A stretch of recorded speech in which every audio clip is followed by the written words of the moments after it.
اعوذ باللہ من الشیطان الرجیم، بسم اللہ الرحمن الرحیم۔ پیارے بچوں، میرا آج کا کلاس ہے اردو جماعت 8ویں۔ تو آج کا جو لیسن ہے نوبل انعام کی کہانی، صفحہ نمبر 30۔ نوبل پرائز کے بارے میں آپ نے سنا ہوگا، آئیں اس انعام کے بارے میں آپ کو کچھ باتیں بتائیں۔ اس انعام کے جاری کرنے والے ڈاکٹر الفریڈ نوبل تھے۔ انہیں کے نام پر یہ انعام نوبل پرائز کہلاتا ہے، جو دنیا کا سب سے بڑا اعزاز ہے۔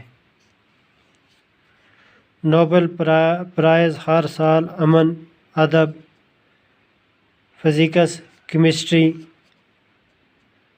ادویات اور اقتصادیات میں نمایاں کارناموں پر دیے جاتے ہیں۔ جو لوگ ادب میں کوئی بہت ہی اہم کتاب لکھتے ہیں، سائنس یا اقتصادیات کے میدان میں کوئی نمایاں کام کرتے ہیں، یہ دنیا میں امن و امان قائم کرنے کے سلسلے میں کوئی بڑی خدمات انجام دیتے ہیں، وہ نوبل انعام کے مستحق قرار پاتے ہیں۔ اس انعام کی خصوصیت یہ ہے کہ یہ دنیا کے کسی بھی شخص کو بھی بلا امتیاز رنگ و نسل مل سکتا ہے۔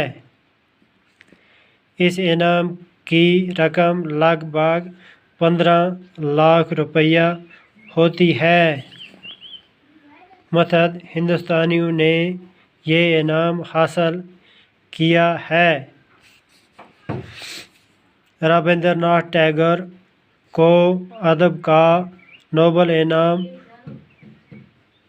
1913 میں ان کی کتاب گیتا نجلی پر ملا تھا۔ ہمارے سائنسدانوں میں یہ انعام سی وی رمن کو فزکس میں ملا تھا۔ ان کے علاوہ دو اور سائنسدانوں ڈاکٹر ہرگوبند کھرانا اور ڈاکٹر جتندر شیکھر کو بھی نمایاں کام کرنے پر یہ انعام دیا گیا ہے۔